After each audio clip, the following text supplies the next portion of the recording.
ರಾಜಕೀಯ ದುರುದ್ದೇಶದಿಂದ ಈ ಒಂದು ಅನ್ಯಾಯವನ್ನು ಮಾಡಿದ್ದಾರೆ. ಅದು ಅನ್ಯಾಯ ಮಾಡಿಬಿಟ್ರು ಅವರಿಗೆ, ಅಂಥ ಒಳ್ಳೆಯ ಮನುಷ್ಯರಿಗೆ. ಮುಖ್ಯಮಂತ್ರಿ ಇರ್ಬೋದು, ಉಪಮುಖ್ಯಮಂತ್ರಿ ಇರ್ಬೋದು, ಅವರು ಮಾಡಿರ್ತಕ್ಕಂಥ ಇದು ಕೆಲಸ. ಡಿ ಕೆ ಶಿವಕುಮಾರ್ ಅವರ ನೀಚ ರಾಜಕಾರಣದ ಪ್ರವೃತ್ತಿಯಿಂದ ಇವತ್ತು ಈ ಸ್ಥಿತಿ. ನಮ್ಮ ಅಣ್ಣಂಗೆ ಯಾರು ಅನ್ಯಾಯ ಮಾಡ್ಯಾರ ಅವ್ರ ಮನೇಲಿ ಹಾಳು ಬಿದ್ದೋಲಿ ಸರ್. ರೇವಣ್ಣ ಸಾಹೇಬ್ರು ಇಷ್ಟು ಹತ್ತಿದ್ದು ನಮ್ಮ ಜೀವನದಲ್ಲೂ ನೋಡಿಲ್ಲ ಸರ್. ಪ್ರಕರಣದಲ್ಲಿ ಎಚ್.ಡಿ. ರೇವಣ್ಣ ಅವರನ್ನ ಎಸ್ಐಟಿ ಅಧಿಕಾರಿಗಳು ದೇವೇಗೌಡರ ನಿವಾಸದಿಂದಲೇ ಬಂಧನ ಮಾಡಿರುವಂಥದ್ದು. ಹೀಗಾಗಿ ಅವರನ್ನ ಒಂದು ಬಿಡುಗಡೆ ಆಗಿರುವಂಥ ಆ ಬಿಡುಗಡೆ ಎಲ್ಲಿ ದೇವೇಗೌಡರ ಮನೆಯಿಂದಲೇ ಕೂಡ ಇವತ್ತು ಅವರಿಗೆ ಬಿಡುಗಡೆಯನ್ನು ಮಾಡಿರುವುದು ನಾವು ದೃಶ್ಯಗಳು ಕೂಡ ತೋರಿಸ್ತಾ ಇದ್ದೀನಿ ನಿಮಗೆ. ಈಗಾಗಲೇ ಏನು ದೇವೇಗೌಡರ ಮನೆ ಮುಂದೆ JDSನ ಕಾರ್ಯಕರ್ತರು ಸಾಕಷ್ಟು ಪ್ರಮಾಣದಲ್ಲಿ ಜಮಾಯಿಸಿದ್ದಾರೆ. ಏನು ಬೆಳಗ್ಗೆಯಿಂದಲೂ ಕೂಡ ಇವತ್ತು ರೇವಣ್ಣ ಅವರಿಗೆ ಬಿಗ್ ರಿಲೀಫ್ ಸಿಗುತ್ತೆ, ಜಾಮೀನು ಸಿಕ್ಕಿದೆ ಅನ್ನುವ ನಿಟ್ಟಿನಲ್ಲಿ ಸಾಕಷ್ಟು ಕಾರ್ಯಕರ್ತರು ಈ ಒಂದು ಏನು ಪದ್ಮನಾಭ ಅವರ ಮನೆ ಮುಂದೆ ಸೇರಿದರೆ ಇತ್ತ ಪರಪನಗರದಲ್ಲೂ ಕೂಡ JDSನ ಕಾರ್ಯಕರ್ತರು ಅಪಾರ ಪ್ರಮಾಣದ ಅಭಿಮಾನಿಗಳು ಕೂಡ ಇವತ್ತು ಏನು ಎಚ್.ಡಿ. ರೇವಣ್ಣ ಅವರ ರಿಲೀಸ್ ಆಗುತ್ತೆ ಅನ್ನುವಂಥ ಒಂದು ಸಂತಸದಲ್ಲಿ ಸಂಭ್ರಮದಲ್ಲಿ ಪಟಾಕಿಯನ್ನು ಸಿಡಿಸಿ ಇವತ್ತು ಸಂಭ್ರಮ ಮಾಡ್ತೀವಿ. ಈಗ ನೀವು ದೃಶ್ಯಗಳು ಕೂಡ ಗಮನಿಸಬಹುದು. ಏನು ಸಾಕಷ್ಟು ಪೊಲೀಸ್ ಬಿಗಿ ಬಂದೋಬಸ್ತನ್ನು ಇಲ್ಲಿ ಮಾಡಲಾಗಿದೆ. ಈ ಒಂದು ಬಿಗಿ ಬಂದೋಬಸ್ತ ಯಾಕಂದರೆ ದೇವೇಗೌಡರು ಮಾಜಿ ಪ್ರಧಾನಿಗಳು ಇಂಥ ಒಂದು ಕುಟುಂಬದಲ್ಲಿ ಏನು ಎಚ್.ಡಿ. ರೇವಣ್ಣ ಆಗಿರುವವರ ಮೇಲೆ ಆರೋಪ ಬಂದಿತ್ತು.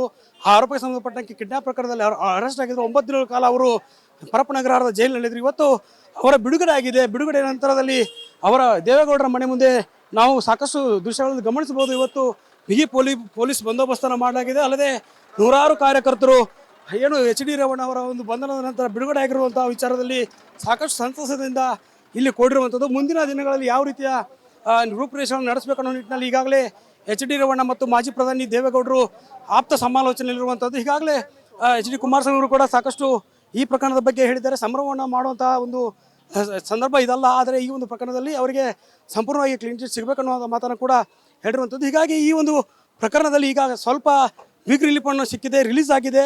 ಕಾರ್ಯಕರ್ತರು ಕೂಡ ಸಾಕಷ್ಟು ಏನು ಸತ್ಯಕ್ಕೆ ನ್ಯಾಯ ಸಿಕ್ಕಿದೆ ಅನ್ನುವಂಥ ಮಾತನ್ನು ಕೂಡ ಕಾರ್ಯಕರ್ತರು ಹೇಳ್ತಾ ಇರುವಂಥದ್ದು. ಅಲ್ಲದೆ ಇದು ಯಾವ ಕಿಡ್ನಾಪ್ ಇಲ್ಲ, ರೇವಣ್ಣರಿಂದ ಯಾರಿಗೂ ಯಾವ ತೊಂದರೆನೂ ಆಗಿಲ್ಲ. ಸರ್ಕಾರದ ಕೆಟ್ಟ ಸಂಪ್ರದಾಯಗಳು ಇವೆಲ್ಲ ಮಾಡಿದ್ದಾರೆ. ರೇವಣ್ಣರು ಯಾರನ್ನೂ ಕಿಡ್ನಾಪ್ ಮಾಡೋಕ್ಕೆ ಹೋಗಲ್ಲ, ಯಾವುದೂ ಇಲ್ಲ. ಇದು ಅನ್ಯಾಯ ಆಗಿರೋದು, ಅದಕ್ಕೆ ನಾವು ಖಂಡಿಸ್ತೀವಿ ಅಷ್ಟೇ. ಮಹಿಳೆ ಕೂಡ ಹೇಳ್ತಾರೆ, ನಾನು ಯಾರು ಕಿಡ್ನಾಪ್ ಮಾಡಿಲ್ಲ ಅಂತ ಮಹಿಳೆ ಕೂಡ ಹೇಳಿದ್ರು. ಆದರೂ ಕೂಡ ಇಷ್ಟು ದಿನ ಜೈಲಲ್ಲಿ ಇಟ್ಕೊಂಡಿದ್ರು ಪರಪನಗರದಲ್ಲಿ. ಮಹಿಳೆನೂ ಹೇಳಿದ್ರು, ನಮಗೆ ಯಾವ ತೊಂದರೆ ಮಾಡಿಲ್ಲ ಅವರು, ರೇವಣ್ಣರಲ್ಲಿ ರೇವಣ್ಣ ಕುಟುಂಬ ನಮಗೆ ಯಾರೂ ಕಿಡ್ನಾಪ್ ಮಾಡಿಲ್ಲ, ನಾನು ನೆಂಟರ ಮನೆಯಲ್ಲಿದ್ದೆ ಅಂತಲೂ ಹೇಳಿದ್ದಾರೆ. ಆದರೂ ಕೂಡ ರಾಜಕೀಯ ದುರುದ್ದೇಶದಿಂದ ಈ ಒಂದು ಅನ್ಯಾಯವನ್ನು ಮಾಡಿದ್ದಾರೆ. ಸರ್ಕಾರನ ನಾವು ಹೇಳೋದಷ್ಟೇ. ಆದರೆ ಸರ್ಕಾರದಲ್ಲಿ ಯಾರ್ಯಾರಿದ್ದಾರೆ ಅವರೆಲ್ಲ ಕೂಡ ರಾಜಕೀಯ ದುರುದ್ದೇಶ ಅಂತ ನಾನು. ಇದು ಎಲೆಕ್ಷನ್ ಟೈಮಲ್ಲಿ ರಾಜಕೀಯ ಮಾಡ್ತಿದ್ರು ಈ ಥರ ಹೆಂಗೆ? ಈಗ ಈ ರಾಜ್ಯದ ರಾಜಕಾರಣ ಏನಾಗಿದೆ ಅಂದರೆ ಅವರವರ ಅಧಿಕಾರಕ್ಕೆ, ಅವರ ಉದ್ದೇಶಕ್ಕೆ, ಅವರ ಬದುಕಿಗೋಸ್ಕರ ರಾಜಕಾರಣ ಮಾಡ್ತಾರೆ. ಸಮಾಜಕ್ಕಾಗಲಿ ಅಥವಾ ಸಾರ್ವಜನಿಕರಿಗಾಗಲಿ ಬಡವರಿಗೆ ನ್ಯಾಯ ಕೊಡುವಂಥ ಅಧಿಕಾರ ಇಲ್ಲ, ಈಗ ರಾಜಕಾರಣ ಇಲ್ಲ. ಅದರಿಂದ ಇಂಥ ಒಂದು ಕೆಟ್ಟ ಸರ್ಕಾರ ಅಂತ ನನ್ನ ಅಭಿಪ್ರಾಯ. ಇಷ್ಟಪಡ್ತೀರಾ? ಇವತ್ತು ರೇವಣ್ಣ ಅವರು ಬಿಡುಗಡೆ ಆಗಿದೆ, 9 ದಿನ ಕಾಲ ಜೈಲಿನಲ್ಲಿ ಬಿಡುಗಡೆ ಆಗಿರೋದು ಸಂತೋಷ ಪಡ್ತೀವಿ. ಅದು ಅನ್ಯಾಯ ಮಾಡಿಬಿಟ್ರು ಅವರಿಗೆ, ಅಂಥ ಒಳ್ಳೆಯ ಮನುಷ್ಯರಿಗೆ. ಈ ಥರ ಆಗಬಾರ್ದಾಗಿತ್ತು, ಆದರೆ ಇದು ಆಗಿರೋದು ಅಪರಾಧ. ಅದ್ರ ಭಗವಂತ ಅವನು ಪಾರು ಮಾಡಿದ್ದಾನೆ, ಅದು ಸಂತೋಷ ಪಡ್ತಾ ಇದ್ದೀವಿ. ಸರ್, ಈಗ ರೇವಣ್ಣ ಅವರು ದೇವೇಗೌಡರ ದೊಡ್ಡ ಫ್ಯಾಮಿಲಿ, ಎಚ್.ಡಿ. ಕುಮಾರಸ್ವಾಮಿ ಅವರ ಫ್ಯಾಮಿಲಿಗೆ ಇದು ಚಿತ್ರತರದ ಕೆಲಸ ಅಲ್ಲ. ಅದೇ ರಾಜಕೀಯದಿಂದ ಇದು ಮೋಸ ಮಾಡಿರೋದು. ಇವರು ಪಾಪ ಏನು ಮಾಡಿದಾರಲ್ಲ, ರಾಜಕೀಯನೇ. ಅವ್ರ ಮಗ ಮಾಡಿದ್ರೆ ಅವ್ರು ಅನುಭವಿಸ್ತಾನೆ, ಇವರು ಏನು ಮಾಡಿದಾರಲ್ಲ ಪಾಪ. ವಾತಾವರಣ ಅಂದೇ ಏನೋ ಚೆನ್ನಾಗಿದ್ದಾರೆ. ಅವ್ರ ಜೊತೆ ಏನು ಕಾರ್ಯಕರ್ತರಿದ್ರು, ಸೀನಿಯರ್ ಲೀಡರ್ಗಳೆಲ್ಲ ಇದ್ವಿ. ದೇವೇಗೌಡರ ಜೊತೆ ಕೆಲಸ ಮಾಡ್ದಂಥ ಅಂಥವ್ರು, ಅದಾದ ನಂತರದಲ್ಲಿ ರೇವಣ್ಣವ್ರ ಜೊತೆ ಕೆಲಸ ಮಾಡಿದಂಥವ್ರು ಅವೆಲ್ಲ ಎಲ್ಲರೂ ಕೂಡ ರೇವಣ್ಣವರು ದೇವೇಗೌಡರ ಜೊತೆ ಸದಾಕಾಲ 40 ವರ್ಷದಿಂದ ಅವ್ರ ಜೊತೆ ಒಡನಾಟ ಇಟ್ಕೊಂಡು ರಾಜಕೀಯದಲ್ಲಿ ನಡೆಸ್ಕೊಂಡು ಹೋಗ್ತಕ್ಕಂಥ ಇದು ಇದೆ. ಹಾಗೆ ರೇವಣ್ಣವ್ರನ್ನ ಏನು ರಾಜಕೀಯವಾಗಿ ಅವ್ರನ್ನ ತುಳಿಲಿಕ್ಕೋಸ್ಕರ, ಅವ್ರ ಕುಟುಂಬನ ತುಳಿಲಿಕ್ಕೋಸ್ಕರ ಷಡ್ಯಂತ್ರನ ಮಾಡಿದರು. ಯಾರು ಕಾಂಗ್ರೆಸ್ ಇದ್ರು, ಮುಖ್ಯಮಂತ್ರಿ ಇರ್ಬೋದು, ಉಪಮುಖ್ಯಮಂತ್ರಿ ಇರ್ಬೋದು, ಅವರು ಮಾಡಿರ್ತಕ್ಕಂಥ ಇದು ಕೆಲಸ. ರಾಜಕೀಯವಾಗಿ ಇವ್ರ ಫ್ಯಾಮಿಲಿನ ಮುಗಿಸ್ಬೇಕು, ಇನ್ನು ಯಾವ ಕಾರಣಕ್ಕೂ ಇವ್ರು ಬರಬಾರ್ದು ಅಂತೇಳಿ ಈ ಷಡ್ಯಂತ್ರನ ಮಾಡಿ ಅವು ಯಾರನ್ನೋ ಎತ್ಕಟ್ಟಿ ಆ ಹೆಂಗಸನ್ನ ಕರ್ಕೊಂಡು ಬಂದು ಇವರೇ ಕರ್ಕೊಂಡು ಹೋಗಿ ಮಾಡಿರ್ತಕ್ಕಂಥದ್ದು. ಹೌದು, SIT ವಸ್ತಲ್ಲಿದ್ದರು, 4 ದಿನ ಜೈಲಲ್ಲಿದ್ದರು. ಹೌದು, ರೇವಣ್ಣವರು ಬಗ್ಗೆ ಸರ್ಕಾರ ಸರಿಯಾಗಿ ನಡೆದುಕೊಳ್ತಾ ಇದೆಯಾ?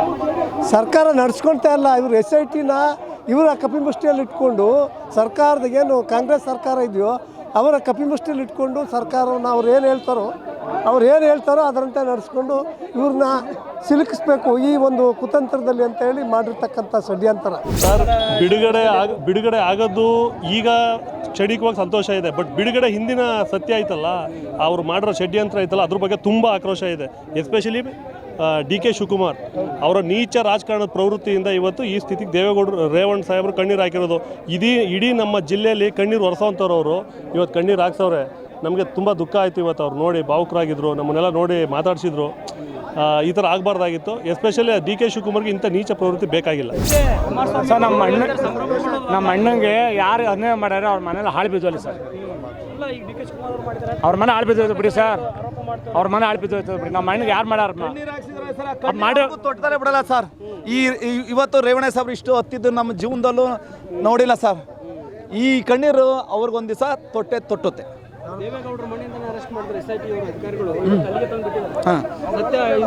ಸತ್ಯ ಗೆಲ್ಲುತ್ತೆ ಸರ್. ನಮ್ಮ ರೇವಣ್ಣ ಸಾಹೇಬ್ರು ನಿರಪರಾಧಿ ಅಂತ ಇಡೀ ಕರ್ನಾಟಕ ಜನಕ್ಕೆ ಗೊತ್ತಿದೆ ಸರ್. ಹಾಸನ ಒಳಯನ್ಸ್ಪುರ ಸರ್, ಜನ ಸ್ಪಂದಿಸ್ತಾರೆ. ಈಗ ನಾಳೆ ಸರ್ ಬರ್ತಾರೆ ನೋಡಿ ಸರ್, ನಾಳೆ ಸಾಗರ ನೋಡಿ ಸರ್. ಪ್ರಜ್ವಲ್ ರೇವಣ್ಣನ ಬಗ್ಗೆ ನಮಗೆ ಗೊತ್ತಿಲ್ಲ ಸರ್. ದೇವೇಗೌಡರ ಜೊತೆ ಚರ್ಚೆಯಲ್ಲಿರುವಂತಹ ರೇವಣ್ಣ ಅವರು ಮುಂದಿನ ಕ್ರಮಗಳು ಯಾವ ರೀತಿ ಮುಂದೆ ಯಾವ ರೀತಿ ಈ ಕೆಲಸನ ನಾವು ತೆಗೆದುಕೊಂಡು ಹೋಗಬೇಕು ನಿಟ್ಟಿನಲ್ಲಿ ಸಮಾಲೋಚನೆ ನಡೆಸಿರುವಂಥದ್ದು. ಕ್ಯಾಮ್ರಾ ಪರ್ಸನ್ ಗಿರೀಶ್ ಜೊತೆ Durgesh Naik, guarantee news, Bengaluru. Guarantee news, ಸುದ್ದಿ ಖಚಿತ, ನ್ಯಾಯ ನಿಶ್ಚಿತ.